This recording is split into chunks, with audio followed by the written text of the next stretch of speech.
Olá, seja bem-vinda e bem-vindo ao podcast Educação Continuada, o Futuro do Trabalho.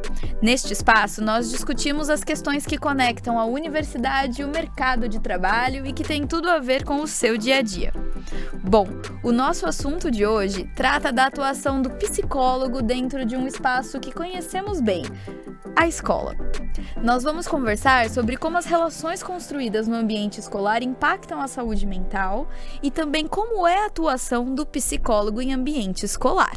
Eu sou Fernanda Travalini e é com muito prazer que recebo aqui hoje a professora Juliana Soares de Jesus, que é doutora em psicologia e também professora da pós-graduação na PUC Campinas, o professor Guilherme Arinelli, que é coordenador do curso de pós-graduação em psicologia na escola, aqui da universidade, e o professor Alain Wach, que é coordenador do curso de especialização em avaliação psicológica aqui na universidade. Obrigada por terem aceito o nosso convite, sejam muito bem-vindos. Muito obrigado, Fernanda. Todo mundo que está ouvindo e assistindo a gente também nesse momento, sejam bem-vindos, bem-vindas. Tenho certeza que a nossa conversa aqui vai ser muito importante hoje. Muito bom dia, boa tarde ou boa noite para quem estiver nos ouvindo e nos assistindo. Eu sou a professora Juliana e eu espero contribuir muito com as discussões a respeito da saúde mental nas escolas e o trabalho do psicólogo. Bom dia a todos, bom dia a todas. É um prazer estar aqui mais uma vez com vocês. E vamos conversar sobre a psicologia na escola e outras questões do contemporâneo. Muito bom, é isso. E para começar então essa conversa, eu queria começar contextualizando quem está ouvindo a gente. Qual que é o papel do psicólogo na escola? Professora, o que você pode nos dizer? Olha, a gente pode pensar que o papel do psicólogo na escola é de fazer uma mediação na construção de práticas colaborativas e coletivas que tem um enfoque, o objetivo final de promover o processo de ensino-aprendizagem. Então, ele entra dentro da escola, ele precisa entender que escola que ele está, o funcionamento dessa escola, a dinâmica dessa escola, conhecer alunos, professores, gestão, familiares, entender o território mesmo dessa escola para ele identificar as demandas que tem, identificar as relações, como que as pessoas se relacionam e, então, junto com essas pessoas, no trabalho coletivo, construir práticas de enfrentamento àqueles obstáculos ou demandas, aquilo que está impedindo mesmo o processo, né, tanto do ensino como também da aprendizagem. Então é uma atuação que ela é bem ampla, né, no sentido de todas as esferas. Sim. Do que a gente entende como escola, né? Eu gosto de dizer que o psicólogo na escola, ele é o profissional das relações, né? Então, acho que esse é o ponto central, assim, de trabalho. Então, tanto uma análise de como os alunos se relacionam entre si, como os alunos se relacionam com os professores, como os professores se relacionam entre si. Então, quando a gente está falando de comunidade escolar, a gente tem que levar em consideração os alunos, os professores, a equipe gestora, que normalmente é composta pelos diretores, vice-diretores e coordenadores, e também os familiares e os demais técnicos administrativos da escola, né? Então, o profissional, o psicólogo escolar, quando ele está nesse contexto, ele é um psicólogo da instituição que está olhando para as relações. Ele não é individualmente o profissional de cada um desses grupos, né? Então, ele tem que pensar o funcionamento da instituição como um todo. Tem um aspecto, né, que acho que tem chamado muita atenção na mídia, enfim, na sociedade em geral, que é a violência escolar, que aumentou muito nos últimos 10 anos aqui no Brasil. A última pesquisa do MEC, de acordo com o Ministério de Direitos Humanos e Cidadania, apontou que desde 2013 foram registradas 3.700 vítimas de violência interpessoal nas escolas, e esse valor subiu para 13.100 em 2023. Então, professor Guilherme, esse aumento, o que ele reflete? É uma situação nova? Então, para a gente aqui no Brasil é uma situação bastante nova, né? E eu gosto de destacar isso porque já há muitos anos esse é um problema muito frequente nas escolas americanas. Então, nos Estados Unidos a gente já tem até um termo para isso, que é o school shooting, né? A gente tem filmes sobre isso, tem livros, tem casos famosos, né, que já aconteceram nos Estados Unidos. Mas no Brasil isso de fato é uma tendência que tem aumentado, infelizmente, né, nos últimos anos. E isso pode ser decorrente de uma série de fatores, como a própria radicalização de posicionamentos políticos, né, a intolerância com as diferenças, o amplo acesso, às vezes, a armas de fogo, né, os discursos, enfim, extremistas também que a gente encontra na internet, nas redes sociais. Então, isso de fato tem impactado essa juventude. É uma situação nova que tem gerado muita preocupação para a equipe escolar, os próprios pais também se preocupando muito com essas situações, porque historicamente a escola, ela deve ser um espaço de proteção, né? Então, ela é um espaço que deve proteger a infância e juventude. E aí, quando a gente começa a se deparar com um contexto escolar que também pode ser um contexto de muita violência, isso acaba preocupando muito tanto os governantes, quanto os especialistas, as pessoas que estão dentro da escola e os próprios alunos e familiares. Então, acho que esse é um desafio grande que a gente tem para o nosso tempo de agora e para os próximos anos, e a única saída que a gente vai ter é numa organização coletiva, pensando coletivamente que tipo de sociedade que a gente quer construir, como que a gente vai pensar em alternativas de solução para essa situação. De maneira geral, o que a gente tem visto nos estudos é que a maior repressão não resolve, né? Então, muitas vezes as pessoas acham que a solução pode ser ter maior rigorosidade na entrada dos alunos, no momento da entrada na escola, por exemplo, ou uma fiscalização da polícia militar ou algum outro órgão nesse sentido. E o que a gente vê nas pesquisas é que isso, de maneira geral, não resolve, né? Isso pode dar uma sensação de segurança a curto prazo, mas o problema continua. Então, de fato, a gente tem que pensar nas relações escolares e nos sofrimentos que existem dentro desse contexto. Mudanças mais profundas. Exato, sim. Perfeito. E, professora Alain, quais os fatores psicológicos, emocionais ou sociais que podem levar a esse aumento desses casos de violência? O que a gente pode associar? É muito comum no nosso contemporâneo a gente pensar, quando a gente fala de psicologia, de fatores emocionais, a gente direciona tudo muito para o ser humano, né? Mas se a gente olha muito para o nosso contemporâneo, a gente vê um mundo muito individualista, né?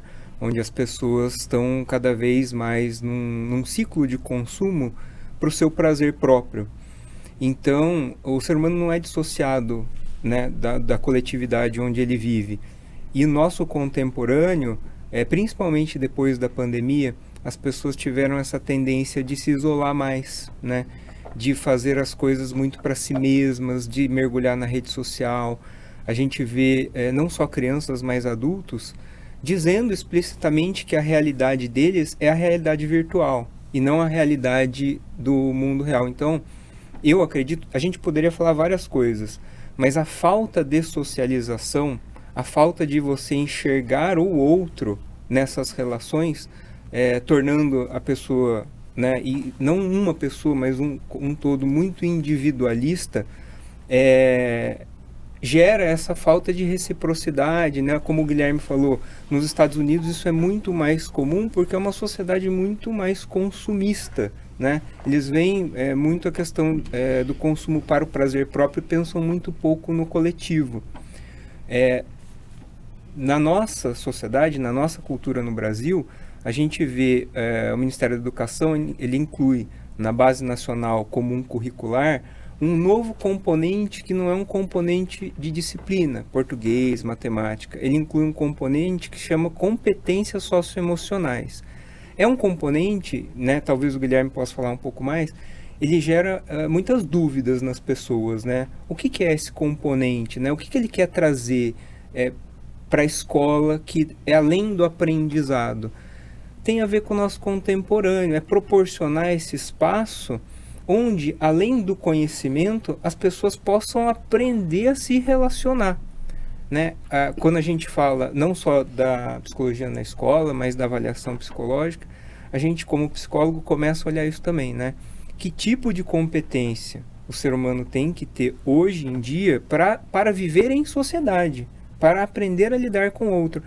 Até umas décadas atrás, né, na minha época, que eu sou um pouco mais velho, assim, né, a gente não tinha isso, cada um aprendia com as suas experiências. E me parece hoje, e a Juliana, o Guilherme pode falar melhor que eu, esses espaços de aprender com a sua própria experiência, eles estão sendo muito tolhidos, né? As pessoas não brincam mais na rua, não tem carrinho de rolimã por conta das cidades ficarem maiores, né? E isso causa um reflexo na sociedade. Uhum. Eu acho que é importante, assim, a partir disso que o professor Alan está falando, a gente pensar qual é a função da escola, né? Então, a escola, ela surge historicamente com a função de transmitir às próximas gerações o conhecimento que foi historicamente produzido pela humanidade. E aí é importante a gente entender a escola também como uma instituição que prevê, né, a garantia de um direito que é o acesso à educação. E aí eu acho que a defesa por uma educação pública de qualidade, quando a gente está falando de educação básica, é muito importante, né? Então, a escola, ela não é só um espaço de processos de ensino-aprendizagem formal, o acesso aos conteúdos científicos, né? Mas ela também é um espaço de convivência, é um espaço de troca, é um espaço de relações intergeracionais, porque você tem professores mais velhos, alunos mais velhos interagindo com alunos mais novos, né? Então, é muito importante que a gente proteja e defenda esse espaço da escola, sobretudo da escola pública, de amplo acesso à população, considerando que hoje a gente tem em torno de 83% das crianças e adolescentes que estão no contexto da escola pública no Brasil. Então, de fato, é fundamental que a gente compreenda a escola como um espaço de compartilhamento de experiências e de desenvolvimento integral do ser humano, e não só um espaço de processos de ensino-aprendizagem que vão acontecer só dentro da sala de aula, por exemplo. E sabe um fato interessante que nas minhas pesquisas eu notei, eu não sabia disso, né? Quando a gente fala desse tipo de competência nova, né, competência socioemocional, a gente pensa assim, nossa, foi um psicólogo que pensou isso, foi um sociólogo. Não foi, foram 2 economistas. Quando eles ganharam um prêmio Nobel por isso, né? O Amartya Sen e o James Heckman, lá em 2000, 25 anos atrás, eles disseram assim, olha só, o Estado gasta muito mais recuperando um adolescente, e se ele gastasse na primeiríssima infância, por isso que está cheio de lugar que fala da primeiríssima infância, você economizaria mais. Então o trabalho das competências socioemocionais, ele foi por motivos econômicos, né? E a gente pensa, nossa, e tem autores da psicologia que falam isso há muito tempo, tem o Allport desde 1932 falando nisso, mas a sociedade, o nosso contemporâneo, ele deu ouvidos a quem? A um economista. Ele disse, olha, isso está atrapalhando a economia. E aí sim, a gente consegue, né? A gente vai falar sobre isso, né? Implementar novas políticas públicas para melhorar a educação. Mas começou esse olhar assim, mais atencioso por conta da economia, por conta da violência, que o Guilherme falou lá nos Estados Unidos, né? Mas não por um movimento da gente preservar a educação, o ser humano. E preservar esses espaços de lidar com o diferente, né? Porque quando a gente está na nossa casa, né? Nosso primeiro espaço é o espaço da nossa casa, tem ali a nossa família, que é esse núcleo bem menor. A gente pode chamar de um núcleo mais micro. Mas aí quando vai para a escola, você conhece uma diversidade de pessoas muito grande. E desde criança. Então esse espaço, que é esse espaço dessa convivência, dessa socialização, é também um espaço de a gente saber que existem variadas formas de existir no mundo. E que aí eu vou acessando, vou identificando, vou entendendo. E a ideia, né, se a gente for pensar, a escola também é esse espaço em que a gente sabe que essas outras pessoas existem, que esses outros jeitos diferentes existem, jeitos de pensar, de sentir, de falar, né? E é nesse momento também, né, que essa aprendizagem, esse desenvolvimento de saber ouvir opinião diferente, saber falar, argumentar, né, e construir ali uma relação dialógica, né? Que é falar com o outro, não é falar do outro, eu não falo de você, eu falo com você. Então, o espaço da escola também tem esse caráter, né, de promoção desse desenvolvimento desse diferente, dessa diversidade. E daí a minha próxima pergunta é justamente sobre e quando esse espaço ele acaba sendo atravessado pela violência, né? Então, aqui pensando na questão do bullying, a gente tem um outro dado que vem do Atlas da Violência de 2024, que em 2009 também, o percentual de alunos nas escolas brasileiras que relataram terem sido vítimas desse tipo de agressão era 30,9%. E esse número sobe em 2019, 10 anos depois, para 40,5%. E então, assim, acho que é interessante para quem nos escuta e talvez ainda não saiba exatamente o que é bullying. O que é isso? Como que a gente pode explicar? Acho que a gente pode até voltar um pouquinho e pensar, né? Porque essa porcentagem é de pessoas que reportaram, né? Isso já assusta, já nesse primeiro minuto, né? Só nesse dado, que é quem foi lá e falou o que aconteceu, ou quem denunciou de alguma forma. Então, isso é uma questão para chamar atenção, porque a quantidade, né, de vezes que isso acontece, muito provavelmente é muito maior. né? E aí, se a gente for pensar em bullying de uma forma assim muito sintética, muito objetiva, a gente pode pensar o bullying como uma intimidação ou uma perseguição de uma pessoa de forma repetitiva, né? De forma repetitiva e de forma intencional. Eu quero causar dano a você. E aí, isso implica, né, numa percepção de que eu não te vejo mais como uma pessoa. E isso, para nossa humanidade, é algo muito ruim, é muito perigoso, né? Porque eu te vejo como objeto, e como objeto eu posso fazer o que eu quiser com você. Né? Eu acho que, além de outras essas questões que a gente está falando a respeito de questões econômicas, acho que é interessante a gente pensar que o que acontece na escola não é característica, não é culpa ou responsabilidade da escola. A escola está dentro de uma sociedade. A nossa sociedade se estrutura assim. A gente conversa e a gente se relaciona assim. Assim como a gente está numa sociedade que é desigual. Se nós estamos vivendo uma desigualdade social, eu tenho uma desigualdade de acesso. Então começa uma perspectiva, uma ideia de que assim, eu acesso isso, você não acessa, então você tem uma inferioridade ou eu sou superior a você. E aí eu posso, nesse sentido, fazer qualquer coisa com você. Falar qualquer coisa com você. E aí esses atos podem ser pelo verbal, atos físicos, né? Então isso vai acontecendo de uma forma em que a gente tem essa estrutura que é esse acesso desigual, vai fomentando, assim, atos que são, e percepções de que, de alguma forma, e aí com uma absoluta certeza do pensamento das pessoas, em que há uma competitividade muito grande. Então, cria-se uma ideia de que eu preciso ser melhor que você. E eu sou melhor que você. E aí, eu tiro, né? Isso faz com que a nossa convivência seja muito difícil. Isso faz mais ainda que eu não me sensibilize a você. Se eu não me sensibilizo a você, eu não te ouço. Eu não entendo o que você fala. Eu não quero saber do que você fala. Não faz sentido o que você fala.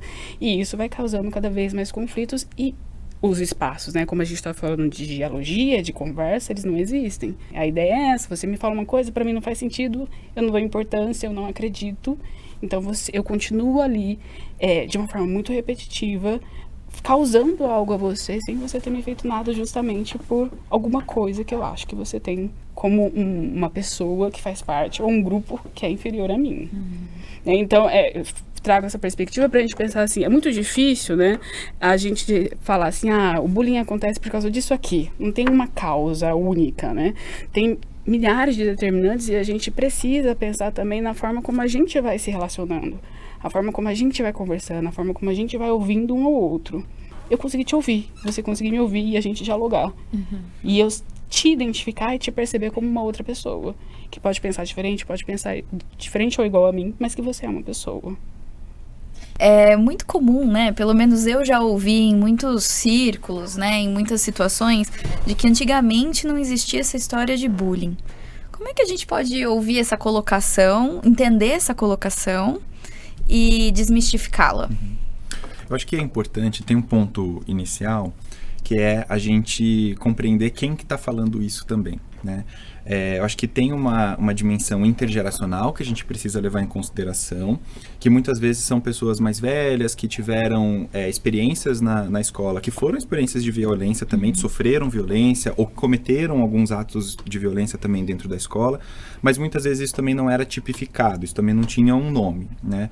Quando a gente olha para trás, eu acho que a gente precisa levar em consideração isso, que primeiro é um respeito e um reconhecimento do sofrimento do outro, dessas crianças e adolescentes nesse momento de agora, entendendo que o momento da escola de agora não é exatamente o mesmo momento que era há 20, 30, 40 anos atrás, né? Então acho que tem isso que é um ponto de partida importante.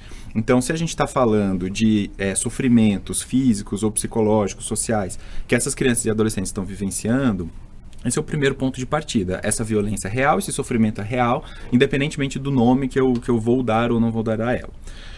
Por outro lado, eu acho que tem também esse movimento mais recente da gente, de fato, tipificar o que é o bullying, né? Então, a gente tem recentemente a aprovação da lei que fala sobre o bullying, que, enfim, é uma discussão que tem tomado a mídia, tem tomado os espaços sociais de maneira geral. Então, a gente recentemente tem dado nome a essas violências, né? Esses diferentes tipos de violência que essas crianças e adolescentes sofrem. É muito difícil a gente fazer um exercício de hoje, olhar para trás e tentar identificar o que era bullying, o que não não era bullying, mas fato é que a escola, muitas vezes, desde sempre, foi um espaço de vivência de violências. E aí eu acho que tem um ponto importante também, só para acrescentar nisso, que tem violências que aparecem muito claramente, que é quando a gente está falando muitas vezes sobre o bullying, que via de regra são essas violências que acontecem entre os alunos, que são apontados pelos professores, pelos pais, etc. Mas assim como a professora Juliana falou, a gente precisa também olhar para outros tipos de violência que também acontecem na escola. Então, muitas vezes a gente tem uma violência da própria organização institucional, dessa verticalização, né? Então, uma violência da relação do professor com o aluno, do aluno com o professor, da gestão com os professores, né? Muitas vezes, decisões verticalizadas que acontecem das secretarias estaduais e municipais, por exemplo, em relação às escolas, sem levar em consideração aquele território, aquelas pessoas, né? Então, acho que é importante que a gente também faça uma avaliação sobre esse contexto de maneira mais ampla, como a professora Juliana estava falando.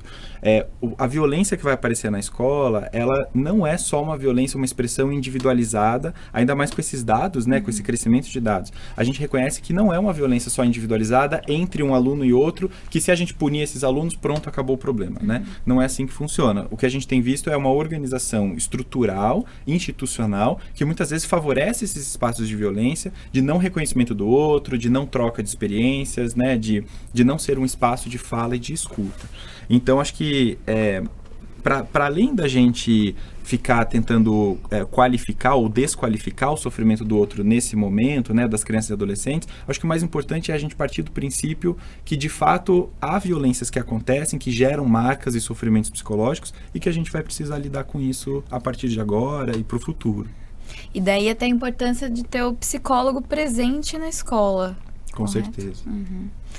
E também, uma outra situação, acho que bem particular hoje, é das redes sociais, né, que pode gerar aí uma perigosa conexão, né, entre o bullying e essas redes, porque elas são também espaços de socialização.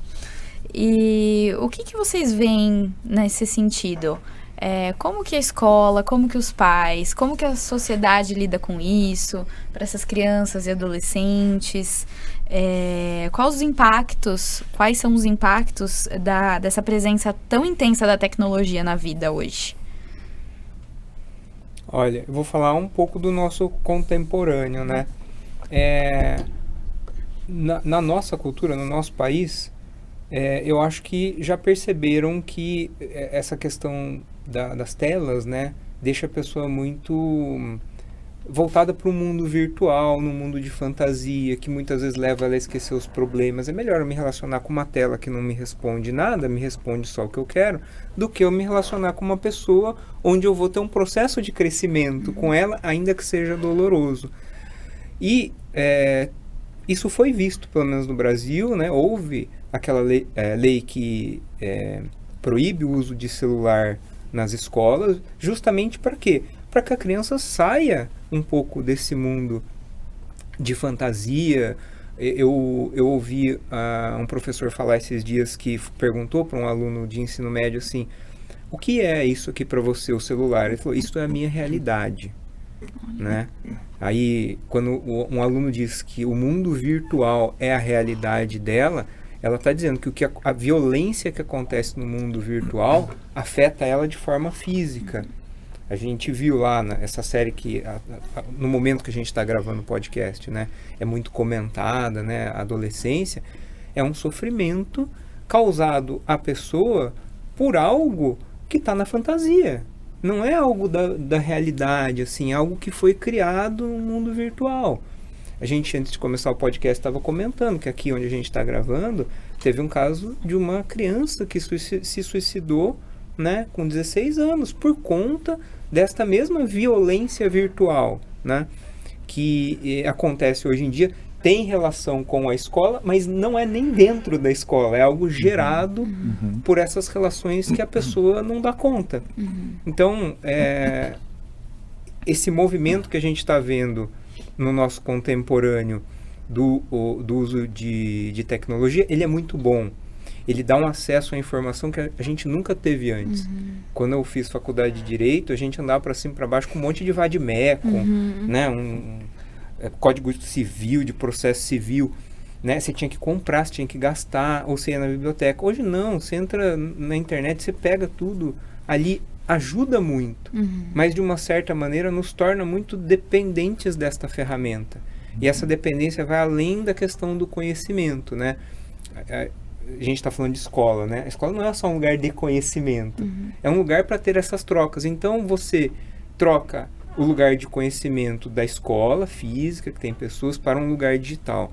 Aí você acostuma a trocar também esse lugar de trocas relacionais, né, físicas, por a troca relacional tecnológica também. Isso é muito bom, mas assim, é uma coisa que precisa ser aprendida pela gente, por nós, do nosso contemporâneo, né? E a gente está em processo, isso está acontecendo agora, né? As redes sociais apareceram lá em 1994, 1990 no Brasil, e agora que elas estão, né, por conta da pandemia, afetaram muito as pessoas. Foi uma época que todo mundo ficou recluso em casa. Então era uma época que todo mundo só tinha esse meio para se comunicar. E muita gente que foi para esse meio não voltou. Preferiu ficar na comunicação virtual. A gente vê fenômenos do contemporâneo, por exemplo, nas relações sociais. Coisas que eu nunca tinha ouvido falar, como ghosting, né? As pessoas se relacionam e de repente somem da vida do outro. Assim, somem como se você apagasse um aplicativo no celular. Existe o fenômeno do mundo do trabalho, que é o quiet quitting, né? A pessoa se sente um desprazer, né, no ambiente do trabalho, já nas relações adultas, que ela não consegue enfrentar, né, um assédio moral, por exemplo. Ela simplesmente não volta no ambiente de trabalho, ela não volta para pedir demissão, ela não volta para assinar a rescisão, ela não volta para receber o FGTS, porque a realidade fica muito dura para ela. Ela se acostumou muito com o meio digital. E aí, voltando, né, na questão que a professora Juliana e o professor Guilherme falou, a escola é muito importante nesse sentido. Ela traz esse espaço de aprendizado que vai além do conhecimento. Eu acho que é importante também, acho que nesse sentido que o professor Alan está falando, pensar em duas coisas, né, que me vieram à cabeça agora. Acho que uma é a gente entender que conjunto de habilidades também existem nas interações sociais por meio virtual, né? E que tipo de habilidades que a gente precisa desenvolver na interação face a face. Então, acho que isso também é muito importante, porque a interação, a maneira como ela acontece nas redes sociais é muito diferente do que na face a face, né? Quando a gente está conversando com alguém e aí, enquanto eu falo, a pessoa reage e aí eu preciso prestar atenção ao que eu estou falando, ao meu tom de voz, né? Como eu me expresso fisicamente, etc. E nas redes sociais, às vezes eu tenho mais tempo para pensar, para escrever, para apagar, eu posso mandar um emoji, né, etc. Então, é importante isso também, porque apesar da gente estar falando de comunicação e violências, né, a maneira como isso se expressa na vida dessas crianças e adolescentes é muito diferente. E eu acho que tem um detalhe importante quando a gente está falando sobre cyberbullying, que é o nome, né, assim, que a gente dá a essas importunações por meio virtual, porque ele não tem pausa. Quando a gente fala do bullying físico que acontece nas escolas, minimamente essa criança, esse adolescente vai embora da escola e vai para casa, e no momento que ele está em casa, sozinho, teoricamente ele está um pouco mais protegido, ou ele não está exposto àquela situação de violência. O cyberbullying não. O cyberbullying ele acontece 24 horas por dia, o tempo todo. Não há onde essa criança, esse adolescente possa estar que ele não está exposto a essas redes e aos comentários, etc., que é muito o que a gente vê na própria série adolescência, né? Então, isso pode levar a uma situação limite a tal ponto que gera um sofrimento tão grande nesse adolescente que às vezes ele pode reagir violentamente, agressivamente, né? Ou às vezes isso pode causar algum outro tipo de transtorno no processo de adoecimento psicológico também. Tem uma questão, né, que é interessante também pensar, é que, assim, o processo de socialização nas interações face a face, as pessoas, elas me atravessam. Então, se eu estou numa sala de aula, tem vários alunos que vão falar sobre coisas muito diferentes. Agora, se a gente pensar em como a internet, uma rede social, ela se configura, né, os algoritmos, ela te mostra aquilo que você gosta. Você curte lá uma foto de um cachorrinho, vai aparecer só cachorrinho para você. Você está ligado a uma determinada ideologia, vai aparecer só aquelas questões para você. Então, o que você fica? Você fica falando sempre da mesma coisa. Você conhece a mesma coisa, você lê sobre a mesma coisa. E aí, o que é diferente aqui não entra. Então, todo o processo, se a gente for pensar um processo psicológico, de reflexão, de você entender tem A, mas tem B, tem C também, e isso fica muito mais fragmentado quando a gente pensa assim como tecnologicamente algumas, grande maioria das vezes, as redes sociais funcionam, né? E aí, para depois sair desse, né, pensar esse garoto é a realidade dele, quando ele vai para o dia a dia, ele não vai saber. Ele não vai saber conversar ou falar com aquela outra pessoa. Ele não vai saber ouvir aquela outra pessoa. Né? Porque ele não teve nenhuma experiência aqui que proporcionou isso para ele. Se ele fica ali, sei lá, quantas horas numa rede social. E é importante, né? Tem sim, claro, tudo que é produto humano tem benefícios e também tem os malefícios. A gente que precisa, né, entender como funciona e utilizar aquilo da melhor maneira para o nosso desenvolvimento. Tem crianças e adolescentes, eles estão aprendendo. Né, eles precisam de um parceiro mais experiente, ele precisa ali de alguém, de pessoas que podem ser, que estão na escola, que estão no dia a dia deles, para eles compreenderem melhor e refletirem melhor sobre essa questão. Perfeito. E pode até ser um dos lugares da escola. Sim. Né? Refletir sobre essas duas esferas, né, de socialização. Sim. Espaço físico e outro. E também uma outra situação que acho que também é bastante conectada à situação virtual e, enfim, nos espaços de convívio também propriamente presenciais, né? São as questões relacionadas a preconceitos, como racismo, machismo, LGBTfobia, capacitismo e tantos outros, né? E na escola, né? A gente sabe, claro, a escola faz parte da sociedade. Como que isso se reflete? Como que isso pode estar presente de alguma forma e os psicólogos na escola, enfim, ou outros profissionais podem lidar com essas situações? Eu acho que é importante a gente pensar aqui, né, esses casos têm um tipo, se a gente for pensar, né, como o professor Guilherme falou, um tipo de violência, né, e aí aqui a gente está falando de um movimento, de ações que são ações que elas são muito mais, pensando em níveis, né, e a tipificação dela é muito maior quando se trata dessa relação. Acho que esse é um primeiro ponto. Eu acho que uma outra questão, né, que é interessante a gente pensar é que para identificar isso é muito fácil, né, eu estou ouvindo como você está falando com o seu colega, né? Eu estou vendo, por exemplo, situações em que uma pessoa fica muito isolada, né? Eu estou vendo situações em que a pessoa ela não tem um grupo, eu estou vendo situações em que a pessoa ali ela não participa, né, da aula, ou seja, do contato com outras pessoas. Então, se a gente for pensar em como as pessoas falam umas com as outras, como que eu trato você, quais são as minhas ações relacionadas ou direcionadas a você. Né? Porque a gente pode pensar assim, em casos que são muito mais visíveis, né? Então tem ali uma pessoa que aparece machucada de alguma forma, ou durante o intervalo das aulas a gente vê uma briga ou algo do tipo, e aí é interessante e importante a gente conseguir ouvir as duas pessoas, ou todas as pessoas que participaram, até pra gente entender o motivo, pra gente até identificar se foi um caso desse tipo. Mas tem também coisas que são mais sutis, né? Então são coisas, ações que são mais sutis no sentido de aquela pessoa não é chamada para fazer um trabalho em grupo, aquela pessoa não é chamada para jogar a bola, né, numa aula de educação física, que é claro, a gente precisa pensar, a pessoa pode ser vista como alguém que não sabe jogar bola, mas também tem essa qualificação que a gente pode pensar, será que é por isso? Né? Ou será que é por causa da orientação sexual dela?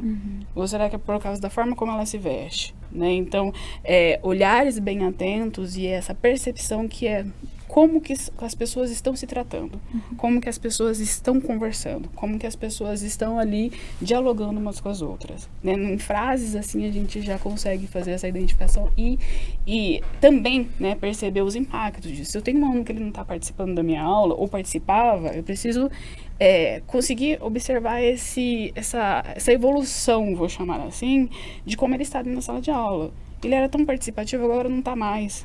Será que não tem alguma coisa? Aconteceu algo? Ou então, ao contrário, ele tentava conversar com muitas pessoas, e agora ele responde de uma maneira que pode ser entendida como mais agressiva, né? Então, por quê?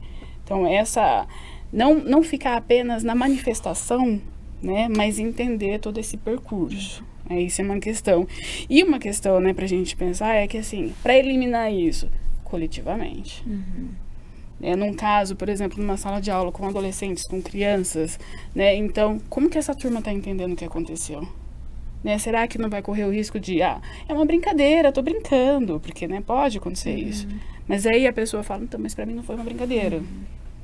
Se colocar. Exato. E aí de construir, né, esses espaços em que de uma forma muito, e não é uma forma discursiva, né, de falar você tá errado, pede desculpa, sabe? Aquela criança que fala assim, desculpa, ninguém sabe porque você tá pedindo desculpa. Mas de uma forma muito reflexiva, pensar o que aconteceu, como que o outro se sentiu, como que a gente poderia resolver essa situação, né? Então, assim, como que aconteceu alguma coisa com fulano, o que você acha? O que você acha? Né? Na turma mesmo, com os professores, de uma forma mesmo, coletivo, colaborativa, de construir estratégias nessa situação, como que a gente pode lidar, como que a gente pode conversar, como que a gente pode resolver. Né? Não tem uma receitinha de bolo nesse sentido, porque precisa fazer, né? Precisa criar sentido. Porque senão fica no âmbito do discurso, fica no âmbito não pode fazer, e isso não é compreendido, né? Isso não é realmente aprendido, né, a respeito do que essa situação e do que ela provoca, né, os seus efeitos.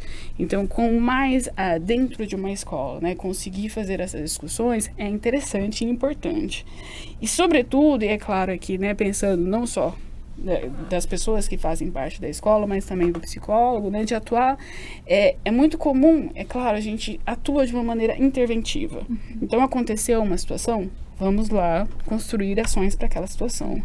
Mas é importante a gente pensar de construir ações que são preventivas. Então, essas situações, um caso de bullying, um caso de preconceito, um caso de LGBTfobia, isso é a manifestação, esse é o resultado final. Mas existem outras variadas situações em que, anteriormente, dá para se discutir. Dá para se discutir, conversa, e aí, né, pensando nesse espaço escolar, que né, tem essa função também de relacionamentos, né, de comunicação, dá para construir variadas ações, né, que são ações anteriores, que visam essa prevenção. Então, isso é uma construção e isso é uma necessidade que a psicologia escolar ela tem tentado muito fazer isso dentro da escola, atuar muito mais de maneira preventiva do que interventiva. Muito importante. E até nesse sentido, uma outra discussão é em questão à inclusão e diversidade dentro da escola. E quando a gente pensa em inclusão, quais ações são importantes para que essa inclusão seja efetiva, para que ela aconteça de fato? Eu tenho uma questão sobre uma coisa que a gente não falou ainda, que é o diagnóstico, né? Muitas vezes, na clínica, a gente vem, existe uma demanda, chega pra gente, o psicólogo na clínica, uma demanda da escola, uma demanda do médico, e a demanda chega assim, o que meu filho tem? Buscando um nome, buscando um diagnóstico, né? E isso tem a ver com o nosso mundo contemporâneo, que você quer resposta rápida, né? Você tá com uma dor no braço e entra lá na internet e fala assim, dor no braço, o que significa? E aí vem coisas totalmente aleatórias. Mas aquilo dá um certo conforto, uma certa paz para a pessoa. Existe o diagnóstico que é relevante, né? Por exemplo, você identificar um aluno na escola que tem dislexia e você orientar, como a professora Juliana falou, orientar um estudo diferencial para ele, você identificar uma neurodivergência, né? Não só o diagnóstico, mas identificar e trabalhar coletivamente, né? Com os colegas, explicar o que é. Esse é um diagnóstico que deve ser feito de maneira bem pensada, não só o papel, né? Escrito, mas todo o reflexo que isso demanda. Mas existem também aqueles diagnósticos rápidos, né? O que eu tenho? O que eu tenho? Às vezes, pelo menos, eu queria ouvir a opinião de vocês, porque eu tô do outro lado da ponta, né? Às vezes eu na clínica chega, assim, a escola demanda assim, esse menino tem TDAH, me dá um diagnóstico, porque eu quero tirar ele da escola. Sim. Né? E aí a gente tem que ponderar, tem que falar assim, será que é isso mesmo?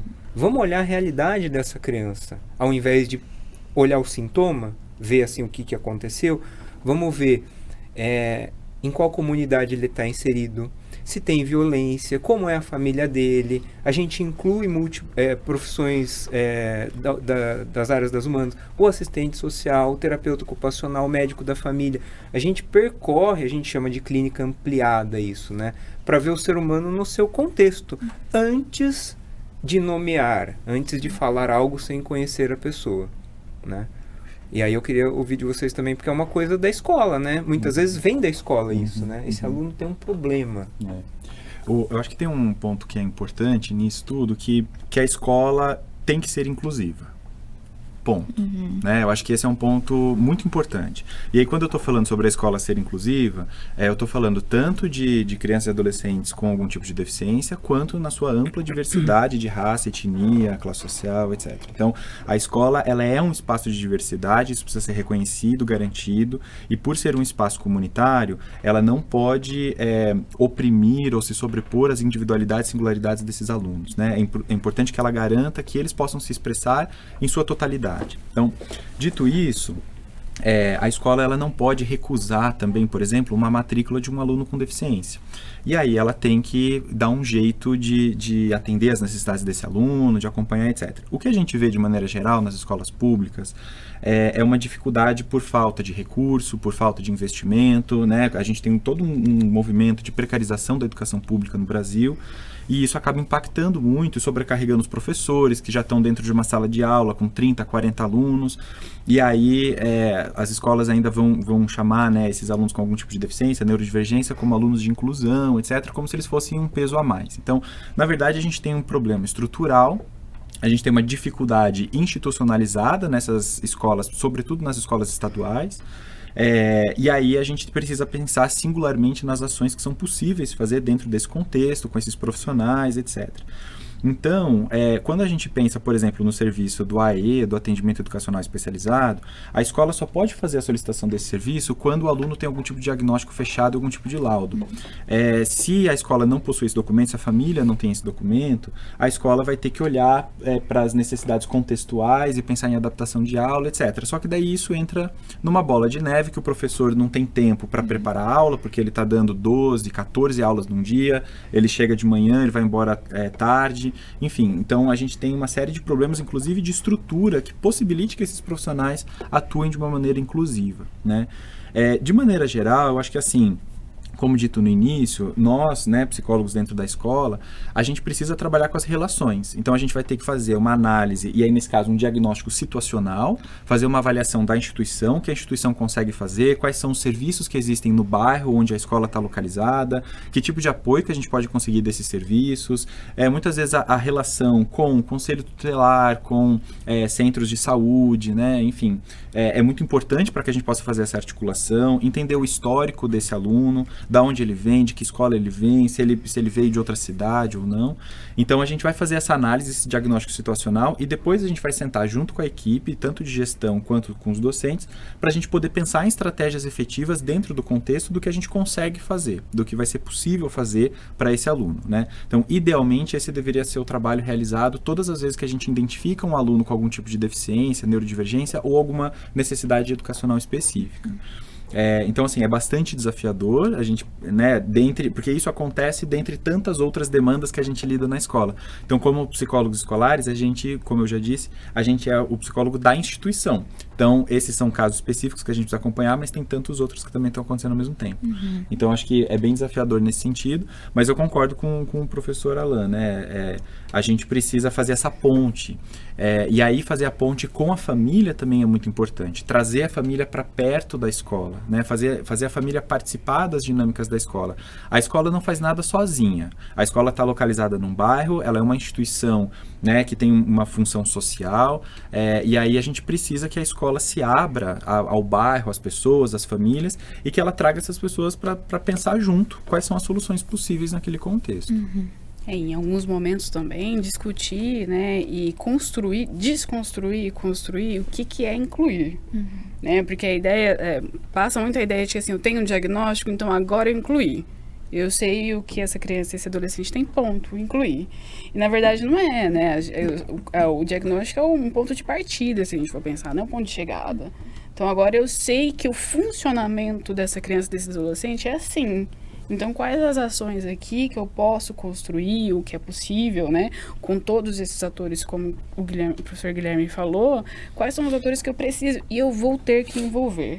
Né, porque não é uma situação, né, que nem é culpa de uma pessoa ou da criança ou do diagnóstico, enfim, né, e não é também a ação, ela não é também individual, né, essa ação a gente precisa de investimento, até por essa complexidade, a gente precisa de investimento de muitos setores, muitos profissionais, além da família também. Então, é por isso que é tão complexo, né, porque esse é um movimento que, se a gente for pensar da atuação, né, da psicologia na escola, é um movimento que a gente precisa construir.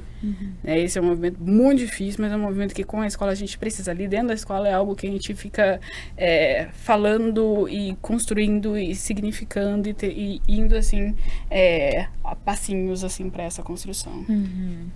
Sim, super amplo, né? Sim. Super amplo. E até nesse sentido, recentemente entrou em vigor a lei número 13.935 de 2019, que torna obrigatória, né, a contratação de psicólogos e assistentes sociais nas redes públicas escolares. Como está essa situação hoje? Isso está se implementando? O que a gente pode dizer sobre isso? Bem, eu queria começar destacando que, assim, essa lei ela é fruto de muita luta, né? O projeto de lei foi proposto, se eu não me engano, por volta ali dos anos de 2010. Então, ela ficou tramitando durante muito tempo. Ela é uma lei federal, né? Vale para todo o território nacional. E assim, ela ganhou uma pressão pública maior depois, infelizmente, do evento do ataque nas escolas na cidade de Suzano. E aí ela ganhou uma pressão social maior e aí, de fato, ela foi aprovada. Então, a lei foi aprovada em 2019, entrou em vigor nesse ano também. Só que a gente teve um complicador no meio do caminho, que foi a pandemia da Covid-19. Então, está previsto na lei que ela seria aprovada em 2019, que os municípios, os sistemas de ensino, teriam em torno de um ano para se prepararem, para se organizarem, né, e pensarem como eles fariam essa inserção do psicólogo e do assistente social. A lei prevê os dois profissionais como parte da equipe escolar, né? Assim como os professores, assim como todos os outros profissionais que já existem na escola. Só que a gente teve a pandemia, né, no ano de 2020, isso se estendeu, enfim, tudo que a gente já conhece, as escolas fecharam, etc., né? Os recursos, a grande maioria dos recursos foi para a área da saúde, então isso foi sendo estendido, foi jogado um pouco mais para frente. Quando a gente tem ali uma normalização, né, ou perto disso, do funcionamento das escolas por volta de já 2021, 2022, aí esse tema volta a ser um assunto mais recorrente. E o que está acontecendo hoje é que os municípios estão se organizando de uma maneira, cada município se organiza de uma maneira particular. Aqui na cidade de Campinas, a gente está com um movimento forte, inclusive junto com o Conselho Regional de Psicologia, a gente tem uma subsede aqui em Campinas, e a gente está num movimento forte de implementação, porque cabe ao município discutir como que ele vai fazer essa implementação, como que esse profissional vai ser inserido na escola. Não está previsto na lei que precisa ser necessariamente um psicólogo por escola. Então, tem alguns municípios que eles fazem a contratação, abrem concurso público e contratam psicólogos para atenderem várias escolas. Mas dito isso, tudo que a gente está conversando aqui, a gente pode imaginar a dificuldade que seria atender mais de uma escola, principalmente quando a gente está falando de escolas relativamente grandes, né, que às vezes tem 500, 1.000, 1.500 alunos. Então, assim, isso ainda é um espaço de disputa, ainda é um espaço que a gente precisa pensar e qualificar melhor como que esse movimento vai acontecer, como que os municípios vão inserir esses psicólogos nas escolas públicas. A lei fala especificamente sobre as escolas públicas, o ensino básico público, mas as escolas particulares também estão fazendo esse movimento.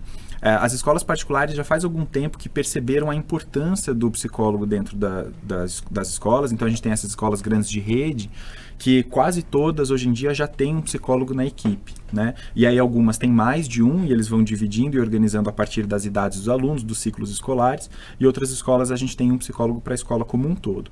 Então, isso tem sido muito discutido. A gente tem a Associação Brasileira de Psicologia Escolar e Educacional, que também tem fornecido debates e materiais para a gente pensar nessa implementação, na inserção desse profissional nesses contextos, mas isso ainda está sendo desenhado, né? A gente tem uma defesa da importância desse profissional, então isso não está mais em discussão, né, se deve ou não deve, então já é fato que esse profissional precisa estar na escola, e é muito importante essa parceria junto com a assistência social, porque em muitos casos né, isso já acontece, por exemplo, nas políticas de assistência, onde a gente tem a dupla psicossocial, que o psicólogo trabalha junto com o assistente, porque tem muitos casos em que a gente precisa, de fato, fazer um encaminhamento para algum outro serviço, existe uma demanda socioeconômica muito grande naquela família, situações de violência, que daí o assistente social também entra no apoio desses trabalhos. E, professor, inclusive, pensando agora no psicólogo, né, seja um aluno recém-formado ou com mais anos aí de carreira, que deseja atuar nessa área, ele precisa se especializar? Sim, essa é uma questão importante, porque o que a gente tem hoje na formação da psicologia é uma formação bastante ampla, onde esse aluno de graduação, provavelmente ele vai ter alguma experiência, né, uma experiência significativa no campo da psicologia escolar e educacional, mas não dá tempo dentro da graduação, do período de graduação da psicologia, que você aprofunde em todos esses aspectos que a gente está discutindo aqui, né? E tem questões e características muito específicas do contexto escolar que a gente precisa levar em consideração. Se a gente levar em consideração só a diferença que existe entre escola pública e escola privada, né, do seu modo de funcionamento, de pensar os processos educacionais e a participação do psicólogo, já é uma especificidade bastante importante que a gente consegue abordar no campo da especialização.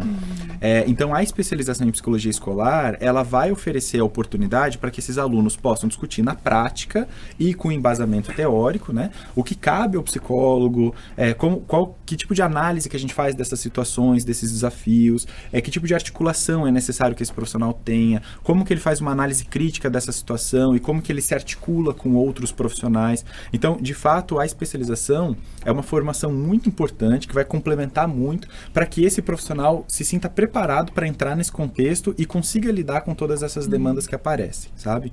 Então, acho que esse é um aspecto bastante importante, porque a gente tem visto, inclusive, muitas vezes, profissionais que são de outras áreas e vão para o campo escolar por conta dos concursos que estão abrindo, etc. E aí, quando chegam no contexto, se deparam com situações que não sabem muito bem como agir. Então, a especialização vai te preparar, ela traz sobretudo a nossa especialização aqui da PUC, ela traz experiências práticas com profissionais preparados, profissionais que estão há anos no mercado já, e de fato isso faz uma diferença muito grande. A gente já formou psicólogos e profissionais, psicólogos escolares no Brasil inteiro. A gente tem psicólogos que vêm fazer essa especialização com a gente do Norte, Nordeste, Centro-Oeste, Sul, Sudeste, todas as regiões. E, de fato, a gente vê que a nossa especialização consegue conversar com a realidade desses vários lugares. Então, de fato, é fundamental e faz uma diferença grande na qualidade técnica que esse profissional vai ter na sua prática profissional. Que ótimo. Muito bom, muito bom. Essa interconexão de regiões até, né? Sim. Muito bacana. E no caso da especialização de avaliação psicológica, professor, o que a gente pode dizer sobre ela? Contar para esse aluno que vai atuar nessa área? A gente pensou numa matriz curricular desse curso muito voltada para a prática, né? E também para tirar algo que está na imaginação de muitos cursos e muitos alunos de psicologia, que a avaliação psicológica é testagem. Não é testagem. Aplicar teste não diz nada de ninguém. Aplicar teste é uma foto do momento. O teste é muito importante. O teste é algo que só o psicólogo, né, o teste psicológico, só o psicólogo pode usar. Mas a avaliação psicológica, ela é um processo.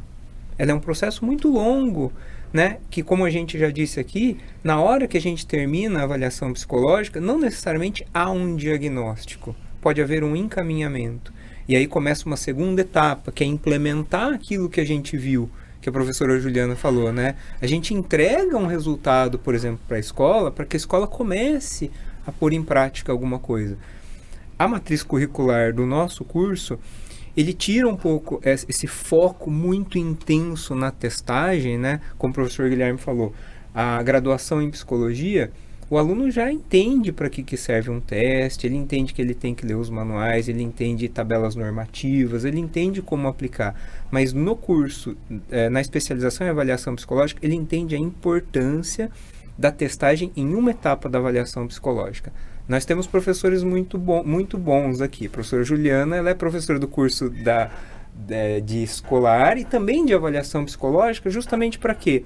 Para dar essa dimensão do aluno, da importância de uma avaliação qualitativa, de você sair daquela bolha, né, de estar no seu consultório, de olhar a pessoa frente a frente, mas ir na escola, ver o que está acontecendo lá, conversar com o pai, conversar com o assistente social, fazer uma análise multiprofissional para que você veja o indivíduo. O que é aquele indivíduo em especial. É muito fácil a gente falar assim, o neurodivergente. Tá, mas qual? Aonde ele está? O professor Guilherme estava falando, né? Ele está em Campinas, ele está em São Paulo, ele está no interior da Bahia, né? A realidade vai dizer muito da pessoa. E a avaliação psicológica tem que ter esse cuidado de ver o indivíduo em todas as etapas, não só no teste. E uma questão, né? Como eu dou aula nos 2 cursos, uma questão que eu fico vendo que é muito... que ocorre, né, que é comum nos 2 cursos, é que a gente tende a entender psicologia, subjetividade e cair no individualismo de, só essa pessoinha aqui, né, ele existe sozinho, como se não houvesse nenhum contexto. E é muito, a base, assim, dos 2 cursos é muito a gente pensar em todas essas outras relações, em todos esses outros contextos. Tem esse indivíduo, tem uma relação que é micro, mas tem variadas, né, tem macro relações, tem macro contextos que a gente também precisa observar para a gente conseguir atuar de uma maneira que seja realmente efetiva. Porque senão a gente volta lá atrás, no tempo bem inicial da psicologia, que era só fazer uma coisinha X. E até por isso também que a especialização é importante. Porque a psicologia, ela tem esse movimento. A gente vai construindo e reconstruindo diferentes conhecimentos, né?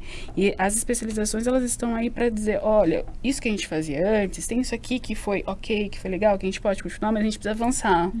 Precisa avançar porque a ideia da psicologia é trabalhar aqui, né, com o indivíduo, mas é trabalhar também na transformação da realidade. E para a gente trabalhar nessa transformação da realidade, a gente precisa entender esse movimento, a gente precisa entender como aquele indivíduo vive num contexto, numa sociedade que tem esse movimento e que não é aquilo que a gente viu lá atrás que vai dar conta. Às vezes não dá. Né? Essas reformulações, elas são necessárias, porque se a gente for pensar em desenvolvimento humano, é movimento. O adolescente hoje não é o adolescente de ontem, o adulto de hoje não é o adulto de ontem. E para a gente dar conta, vou dizer assim, disso, a gente precisa, assim, entender esse indivíduo, mas nessa sociedade, naquelas relações, e esses aprofundamentos é algo que ocorre muito nas 2 especializações, assim. Muito bom. E pensando também nessa dinâmica, né? Então, nesse profissional que deseja se especializar e que daqui a um tempo vai ter adquirido esse conhecimento e vai conseguir colocá-lo em prática. O que a gente pode pensar sobre o futuro do trabalho para essa pessoa? O que vocês têm a dizer sobre isso? Olha, eu costumo dizer que eu sou um otimista para o futuro assim, da psicologia escolar e educacional no Brasil, né? Muito por conta da implementação da lei que foi feita em 2019, o que a gente tem visto é uma abertura de muitas vagas no Brasil inteiro, tanto de concursos públicos quanto de vagas nas escolas particulares, né? Então, esse é um aspecto importante porque o profissional que estiver mais capacitado, que tiver feito a especialização, ele sai na frente na disputa dessas vagas e ele também, obviamente, vai conseguir desempenhar um trabalho mais efetivo nesses diferentes contextos. E eu acho que é importante dizer porque essa lei, como ela é uma lei de âmbito federal, a gente vê esse movimento no Brasil inteiro, né? Então, do norte ao sul do Brasil, a gente provavelmente deve ter uma ampliação da quantidade de vagas que estão sendo ofertadas, tanto no âmbito do concurso, né? Então, da contratação dos municípios, das prefeituras, para trabalhar, por exemplo, nas secretarias municipais e estaduais também, de educação, mas também nas escolas particulares, que muitas dessas escolas de rede, que são grandes também, que tem muitas vezes escolas em diferentes municípios, elas também fazem a contratação desses profissionais e devem continuar fazendo e ampliando suas vagas para os próximos anos. Como a gente comentou aqui, às vezes um psicólogo só por escola, ele também não dá conta de fazer tudo. Então, também tem isso, né? Possivelmente a gente vai tendo uma especialização desse profissional e aí, às vezes, em escolas muito grandes, você tem a contratação de mais de um profissional também, né? Em municípios que são muito grandes, que tem uma rede de educação grande, a gente tem a contratação de muitos profissionais. Então, eu costumo dizer que eu sou um otimista, eu acho que para os próximos anos a área da psicologia escolar e educacional deve crescer muito e a gente com certeza vai precisar de muitos profissionais para conseguir suprir todas essas demandas que a gente comentou aqui. Muito bom, é isso aí. E no caso da avaliação psicológica? Na linha do que a professora Juliana falou, né, eu acho que o profissional da avaliação psicológica, ele tende a se tornar um agente transformador da realidade, né? não só um mero burocrata da profissão, mas uma pessoa que vai atuar para implementar algum direito de uma outra pessoa, né? Na questão da neurodivergência, na questão da pessoa que precisa de um laudo, de um diagnóstico bem feito para acessar um benefício social, para acessar um direito que é garantido por lei, que não é um favor que ninguém está fazendo, né? Famílias que muitas vezes não têm recursos econômicos, não têm conhecimento do que podem, né? Um laudo que veja o indivíduo além do teste, que veja o indivíduo inserido na sociedade, se ele está numa comunidade, se ele frequenta a escola, se ele está num contraturno numa educação não formal, se ele tem acesso à saúde, ele conhece o posto de saúde onde ele mora, se ele tem médico da família, se ele consegue fazer interlocução com terapeuta ocupacional, com assistente social. A gente inclui a pessoa na sociedade com avaliação psicológica. A gente não dá só um papel para ele. A gente usa esse instrumento como um mecanismo de inclusão social. Aí esse profissional, o mercado de trabalho vai sempre estar aberto para ele em qualquer lugar que ele vá. Eu posso complementar uma coisa que Claro. acho que também pode ser importante? O que a gente tem visto nos últimos anos quando a gente fala da profissão da psicologia, é uma ampliação dos contextos de atuação, né? Então, quando a gente pensa, quando a profissão foi regulamentada no Brasil, em 1962, a gente tinha alguns contextos específicos de atuação, né? Clínica, escola até já aparecia e organizações, era basicamente isso. E hoje a gente tem uma amplitude muito grande, tem o psicólogo do esporte, né? Tem o psicólogo comunitário, o psicólogo que atua em situações de emergências e desastres, o psicólogo hospitalar, etc. E eu acho que aqui a gente está falando muito sobre o campo da educação. E aí, eu acho que essa é uma consolidação importante que a gente tem lutado nos últimos anos, porque a gente pode observar hoje que a gente já tem psicólogo nessas outras pontas. Então, a gente tem psicólogo na ponta da saúde, trabalhando com estratégia de saúde da família também. A gente tem psicólogo no campo da assistência social, na dupla, junto com o profissional da assistência. E agora a gente tem, então, oficialmente, o psicólogo inserido no campo da educação. Então, esse é um aspecto importante, porque a gente está falando dessa avaliação contextual, onde às vezes esse mesmo aluno, essa mesma criança, esse mesmo adolescente, ele frequenta esses outros serviços, e se a gente tiver psicólogos, assistentes sociais, profissionais capacitados em todas as pontas, a gente consegue de fato olhar de uma maneira integral para esse sujeito. Então, acho que essa consolidação no campo da educação foi uma das últimas que aconteceu agora recentemente, e também é uma consolidação muito importante. Com certeza. E dentro dessas áreas a gente tem percebido uma constante, assim, né, de percepção de qual é o trabalho do psicólogo, né? Então, a ideia de que o psicólogo ele vai contribuir, então ele é um parceiro, né? Então, essa tendência a ver esse psicólogo como parceiro nessas áreas, então, como alguém que vai trazer aqui informações, construir informações que vão ajudar a efetivar ali o que é necessário fazer, e isso vai aumentando muito mais o nosso mercado, né? Porque antes se via, né, o psicólogo como alguém que sabe tudo, que lê mente, que tem todas as respostas. E agora não, agora a gente, enquanto categoria, né, a gente tem se estruturado, tem discutido muito, tem construído muito nessas áreas essa ideia, né, essa percepção de que é uma parceria, de uma parceria, então, que tem variadas formas de atuar. Então, nessas variadas formas de atuar, o mercado começa há uma percepção e há uma construção também, né, de quais são as possibilidades de atuação do psicólogo nesse mercado. Sim. Muito bom, muito promissor, com certeza. Então, para finalizar, eu quero pedir para vocês uma orientação, um conselho, uma visão sobre tudo isso que a gente conversou aqui. Então, pensando nessa comunidade escolar, né, que engloba a família, profissionais da educação, demais profissionais na escola, os psicólogos na escola, o que a gente pode pensar para ajudar, então, a melhorar essas dificuldades, né, esses desafios, e promover aí mais saúde mental, uma construção de uma sociedade melhor também? O que vocês diriam? Olha, eu vou responder o que eu acho que é uma questão básica, mais complexa, que é assim, como que a gente melhora a saúde mental? Eu acho que a gente precisa aprender a conversar. A gente tende a falar sobre comunicação, tende a falar sobre diferentes cursos para isso, tende a falar que isso é importante, mas é preciso aprender a conversar. Então, seja familiares, seja responsáveis, seja na escola. Então, construir, né, essa ideia de abrir espaços para a conversa, abrir espaço para discutir uma questão que aconteceu. Né, o que a gente tende a fazer nos espaços escolares também, né, que isso é social e também existe na escola, é assim, você fez alguma coisa errada, você vai para a diretoria. O que aconteceu? Né, o que você fez? Por que você fez? Né, conversar sobre isso, então ouvir e trazer perspectiva, pensando em diferenças. Olha, eu penso desse jeito, você pensa desse jeito, né, pensando em familiares, né? Parece que para familiares pode ser que seja muito difícil pensar assim, nossa, mas se eu falar para o meu filho que eu penso de uma forma diferente, não, eu preciso falar que o que eu penso é certo, porque ele precisa aprender a como fazer, né? Então trazer esse básico mesmo de eu penso dessa forma, você pensa dessa forma, como que a gente pode negociar? Né? Então, abrir esse espaço para conversar mesmo. Então, acho que isso é muito básico e é muito complexo. Né? Então, essa seria... na verdade, eu não chamaria nem de orientação, nem de dica, eu acho que eu chamaria de uma reflexão aqui. Perfeito. Que eu acho que eu posso... que eu tendo a trazer.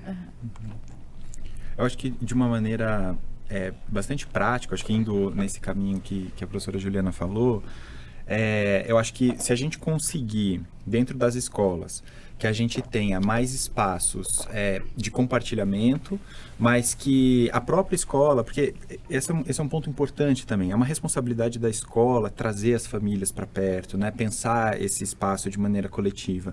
Então, se a gente conseguir tornar a escola um espaço mais coletivo, efetivamente, no reconhecimento das diferenças, eu acho que já é um grande movimento. Mas falando de uma maneira prática, até por escolas que eu conheço, que eu tenho participado, né, de projetos, etc., eu acho que cada escola tem encontrado a sua solução a partir do seu território e das suas características. Eu acho que o começo é a escola, por exemplo, abrir um espaço de reunião, de conversa, chamando os pais, chamando os professores, chamando os alunos e representantes dos alunos, que pode ser, por exemplo, o Grêmio Estudantil, colocando o problema em cima da mesa e falando assim, gente, como é que a gente pode solucionar isso? Que tipo de iniciativas que a gente pode ter aqui na escola que a gente pode favorecer processos de saúde mental, de maior bem-estar? Então, eu acho que esse é um começo.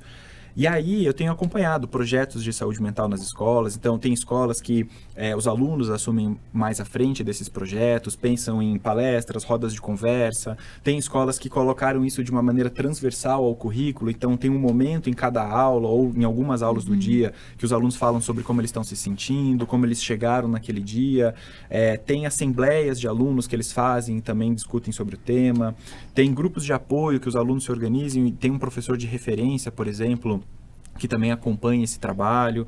Então, acho que a grande questão é a gente conseguir começar a se reunir, colocar o problema em cima da mesa, olhar para ele e falar, tá, isso está acontecendo e vai continuar acontecendo se a gente não tomar nenhuma ação interventiva de maneira apropriada. Então, como que coletivamente, dentro da comunidade escolar, a gente pode encontrar uma solução para isso? E aí a escola vai ter que pensar numa solução própria que vai funcionar para essa unidade educacional e talvez não funcione para uma outra escola de um outro território, que vai ter que fazer o mesmo movimento. Acho que é assim que a gente vai conseguir começar a construir algumas soluções. Muito bom. Uma questão que me veio à mente agora, né, é também pensar, por exemplo, em trazer outros profissionais também para dentro da escola, né, de discutir por que é tão difícil incluir, né, então vamos trazer alguém, um outro profissional que vai falar sobre isso, que vai construir isso com a gente, de fazer essa rotação, vou chamar assim, porque muitas vezes, né, não se sabe o que fazer. Então, como que a gente aprende a fazer? Tendo acesso à informação, tendo acesso a esse conhecimento. Então, trazer um profissional, eu não sei falar disso, né? Eu não sei o que... Ao invés de eu falar, vamos fazer qualquer coisa, não, posso chamar uma outra pessoa de outra profissão, ou que seja da minha também, mas para discutir isso, discutir o que é. O que é ser uma pessoa neurodivergente? Né, quais são aqui as leis, né, qual é o direito dessa pessoa, como que pode ser feito, como que vocês fazem, aí ampliar, né, nessa conversa também essas formas de ajudar, né, a melhorar a saúde mental. O meu pensamento é muito igual ao seu, né, não é bom porque assim, eu acho que a questão da saúde mental dos adolescentes, sempre que a gente olha, a gente vê um protagonismo muito grande da escola, né? A escola que tem que cuidar disso, né? E falar para o pai, para a mãe, dizer assim, a escola é um protagonista, mas assim, existem outros atores sociais ali que podem se reunir em torno da escola, mas fora da escola também, né? Cuidar da saúde mental da criança e do adolescente é na escola, mas é fora da escola também. Os profissionais de saúde trabalham em rede, né? Eles se conversam uns com os outros. Acredito que a escola pode ser o protagonista desse ponto, que una todo mundo, chamando, encaminhando, né? Mas os pais também precisam falar assim, eu também tenho o meu papel importante, né? Eu preciso ir atrás, e eu gosto muito de falar do contemporâneo, né? O nosso contemporâneo toma muito o nosso tempo, né? Eu tenho que fazer isso, tenho que fazer rápido, vou mandar a criança, né, para uma atividade física ali, para ela se desgastar, e eu tenho que trabalhar. A gente tem que voltar um pouco, né? Pensar na gente, pensar na criança, vou passar mais um tempo de qualidade ali, e deixar um pouco essas coisas, né, que consomem o nosso tempo, e olhar um pouco mais para o desenvolvimento da criança, o que está acontecendo, falar mais com os outros. Sim, e aí na prática até a gente coloca, né, a ideia de que a saúde mental, você também ter essa visão ampliada, né, pensando na clínica ampliada, no Sistema Único de Saúde, que tem essa ideia de saúde ampliada. Então, Sim. não é só você tem algum transtorno que seja, né, você toma uma medicação e pronto, resolvido. Né, tem variadas questões aqui que envolvem uma saúde mental, né, e aí tem familiares, tem escola, tem professores, tem gestão, tem políticas públicas que atinge também, mas também tem esses outros profissionais e outras atividades que é importante para esse desenvolvimento, né, então aí a gente materializa, né, o que a gente tanto fala teoricamente. Muito bom. Nossa, que conversa enriquecedora. Quero agradecer a cada um de vocês pelo tempo, por compartilhar tudo isso com a gente. E é isso. Então, muito obrigada por hoje. E eu quero agradecer a você também que nos acompanha. Educação Continuada, Futuro do Trabalho é uma produção da PUC Campinas e você pode nos acompanhar pelo Spotify ou pelo YouTube da universidade. Até a próxima!